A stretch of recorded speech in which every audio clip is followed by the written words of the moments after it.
गोरोन्थि मावबाय बे गोरोन्थिखौ आं मालाबाबो मावलिया दिनै समाय लादों सारमोननि गेजेरावनो समाय लादों आंखौ जुदि बेबायदि मावबोयोबा आंखौ मा डिसिजन लादोंसै आरो जिखिनि रायजोनिफ्राय आं फैसा लादोंमोन बेखिनिखौ आं बे साननैनि गेजेरावनो आं घुरायना होफिनगोन आं डेट लाबाय बा सारमोननि सिगां आं रायज्लायबाय आङो 15 दिननि गेजेराव आङो जाय मानसिनिफ्राय गोरिब गुन्द्रा बे मानसिनिफ्राय आङो जोंनि हारिनिफ्रायनो फैसा लानाय माखासे फैसाखौ आं घुरायना होगोन मानो गैया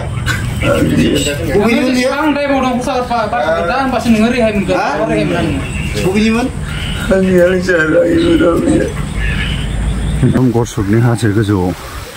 बिथार आरो लामाया उफाय गैया जोंनि हारिनि जाथिनि सफं जाग्रा बेखौ हमनो थाखाय अखाबाबो नै बे हाजो आरो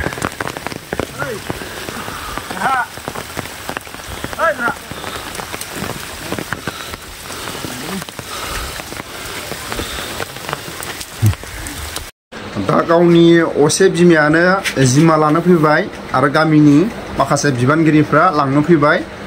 दिनैनिफ्राय मोजां जागोन होननानै रायजो राजाफोरनि खाथियाव गावनि असे बिमाया लांफैनाय हिसाबै दा गनायना लाबाय दा नै लांनो फैबाय आरो form of X NDFB Guwahati नोंथांमोना जे ससियेल मिडियानि गेजेरजोंहाय जाय दायनिगिरिखौहाय वान्टेड होननानै फोसावबाय थानाय नुनो मोनदोंमोन फाइनालि दिनैहाय नोंथांमोना नैबे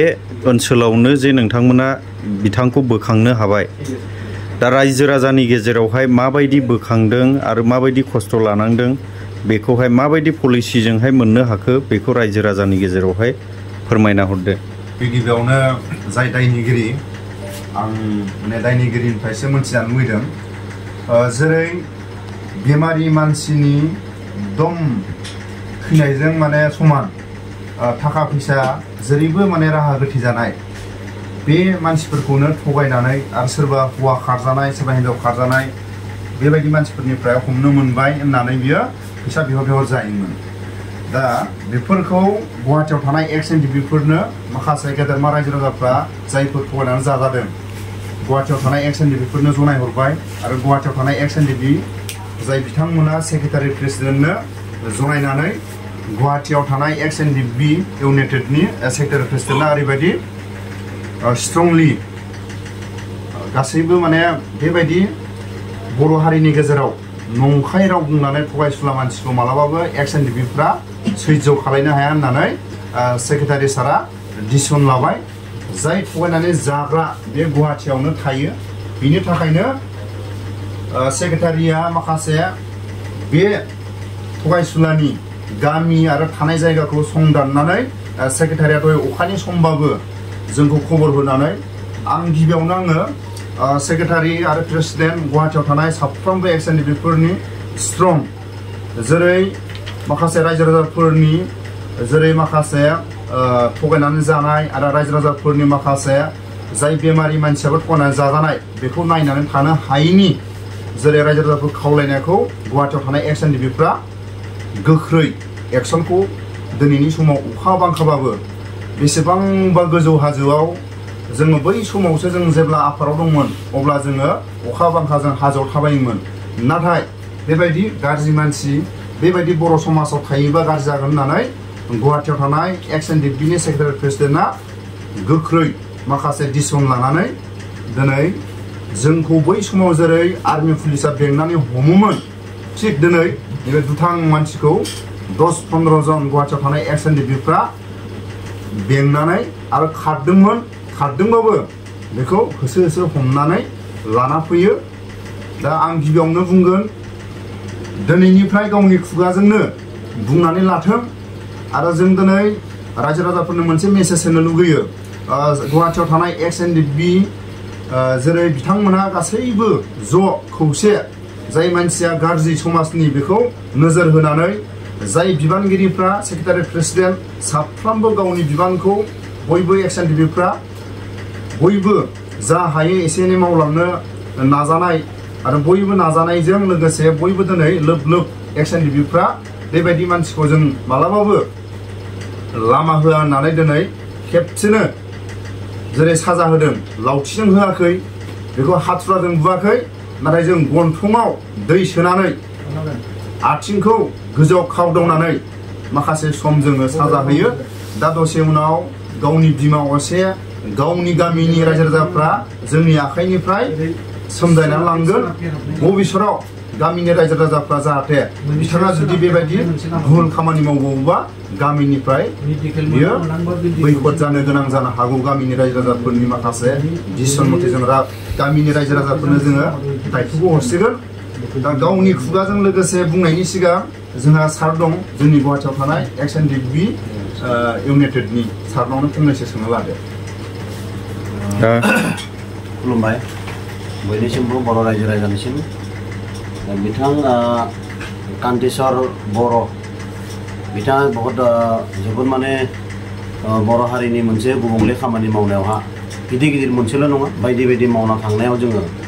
दिनै मालिगाव आदिंगिरि होननाय जायगायाव पाहार सायावहा बिथांखौ जोङो गासैबो जोंनिनो आफादगिरि दङ नेहाथारि दङ आरो लोगोसे जोंनि केडार्स लोगोफोर गासैबो खौसे सावरायलायनायनि गेजेरजों बिथांखौ दिनै जोङो हमनो हादों आरो लोगोसे दिनैनिफ्राय बेबायदि मावा होननानै मावला होननानै बे जोंनि सिगाङावहा समायखिरा लादों दाबो खोमा खेबगासिनो दङ मानसिया आरो बिनि जिथु न'खरनि गार्जेन बिथांमोनाबो फैगासिनो दङ गामिनि रायजो राजा सेक्रेटारि प्रेसिडेन्ट बिथांमोनाबो फैगासिनो दङ जों मोजां सावरायनानै बिथांखौ गोथांखौ मोजां जोंनि आखाइनिफ्राय लांगोन होननानै फैदों आरो जाहाथे बेबायदि दाखालामथों आरो बिदि उनाव खालामनाथों होननानै गावआनो गावनि खुगाजों बुंदों आरो जेसांखिनि जानाय बेमारिनि जानाय सोरबा गैयि मानसिनिफ्राय थगायना जानाय बे फैसाखौ बिथाङा फिदिंफिनना होगोन होननानै जोंखौ रादाय होदों बे हिसाबै जोङो दिनै एग्रिमेन्ट लादों बिनिफ्राय सक्ति लादों गामि रायजो राजानिफ्रायबो जोङो साइन लादों गासैबो सक्ति बिथांनि जोंनि Guwahati district United front of XNDB जानानै जोङो बिथांखौ बे सक्ति बायदियै बिथांनि जिखिनि फैसा लानाय दंमोन बेखौ बिथाङा फिदिंफिनना होगोन होननानै जोंनि सिगाङाव साइन लायो आरो न'खरनि बयबो बिमा बिफा फैनानै बिथांखौ लांनो लागि फैगासिनो दङ बे इउनाइटेड फरमआ गुवाहाटीयाव माखासे समाजनि बेरेखा हाबा मावग्रा जेरै न'खर गारनानै खारबोनाय गथ' गथाय गारनानै खारबोनाय नैबेफोरखौहाय हमबाय थानाय समावहाय नैबे दायनिगिरिया जे बे लानानै खारबोनायनि नामावनो जे फैसा लुथिनानै जायो दा बेनि रिपर्टआ नोंथांमोननियाव माबा मोनसे इफेक्ट जायोमोन नामा नंगौ बे खोथाया सैथो जोंनि गुवाहाटी डिस्ट्रिक्ट हिसाबै जोङो मोजां खामानि मावना हरगासिनो दंमोन आरो गेजेरावनो बिथाङा मा खालामदों जोंनि आफादनि नाम लानानै XNDB नि मुं लानानै बिथाङा बहुत फैसा जानाय होननाय जों खोनानो मोन्दों ओंखायनो जोङो एसे बिथांखौ जोंनि जिथु टेनसन जिथु गामि रायजो राजानि टेनसन आरो गेजेर ससेयाव गाबोन मिया सप्ताहनि गेजेरावनो दाख्लैमोन नामा 14 थारिखआव बिथांनि जिथु भाइरेल जादोंमोन मस्ट वान्टेड होननानै बिथांखौ मिडियायाव फोरमायनायनि गेजेराव जोङो बांसिन एक्सन लानो गोनां जादों ओंखायनो जोङो दिनै 12 घन्टानि गेजेरावनो बिथांखौ जोङो हमनो हादों आरो नोंनि खुगाजोंनो रायजो राजाफोरनि गेजेराव बुंना हो बेसेबां थाखा लुथिना जाखो आरो साबैसे बेमारि साबैसे हिन्जाव खारनाय साबैसे हौवा खारनाय बेबायदि थाखा नों बेसेबां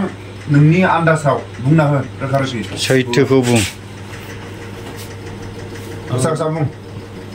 आं मालाबा बिदि मावला आगोल जि मावबाय बिदिनो आगोल बा मावनाय बुं बेसे मावखो टटेल हिसाब होनो हाला माने बिदिनो हिसाब होनो हाला माने हिसाब गैयि 7 बोसोरनिफ्राय रेकर्ड एमाउन्टखौल' बुंदो नोङो टटेल एमाउन्ट 1.80 बा 90 बेबायदि आं मावबाय आं रायजो राजाफोरनिफ्राय निमाहा होयो आं बे खेबनिफ्राय मावला बेबायदि आरो हारिनि थाखाय मोजां खामानि मावलांगोन आं जि गोरोन्थि मावबाय बे गोरोन्थिखौ आं मालाबाबो मावलिया दिनै समाय लादों सारमोननि गेजेरावनो समाय लादों आंखौ जुदि बेबायदि मावबोयोबा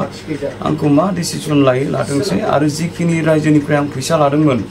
बेखिनिखौ आं बे साननैनि गेजेरावनो आं घुरायना होफिनगोन आं डेट लाबाय बा सारमोननि सिगां आं रायज्लायबाय आङो 15 दिननि गेजेराव आङो जाय मानसिनिफ्राय गोरिब गुन्द्रा बे मानसिनिफ्राय आङो जोंनि हारिनिफ्रायनो फैसा लानाय माखासे फैसाखौ आं घुरायना होगोन दा बिथाङानो गावनि खुगाजों रोखा रोखा फोरमायना होबाय दा जों बुंनांगोन गेदेरमा रायजो राजाफोरा जाहाथे गाव गावबो सांग्रां जायो सोरबा बिहरबानो हरनांगौ बे नङा जों अनेक रायजो राजाफोरखौ जों सिगाङावनो जों माखासे जनायदोंमोन जाहाथे जाहा बिलाबायबा दा हर नाथाय रायजो राजाफोराबो माखासे सोरबा बिबानो हरो मा खालामनो दा माखासे जाखांनायनि उनाव जोंनो जनाय हरो हरदोंमोन सोरबाया क'क्राझारसिमब्लाबो सोरबाया बुंदोंमोन बरपेटासिमब्लाबो सोरबाया बुंदोंमोन धुबुरीसिमब्लाबो सोरबाया बुंदोंमोन कार्बि आंलंसिमब्लाबो सोरबा बुंदोंमोन धेमाजिसिमब्लाबो जोङो रायजोआनो सासन होगोन दा जों रायजो राजाफोरनि खाथियाव गुवाहाटी एक्स-एन-डि-बि जानानै आं निमाहा बियो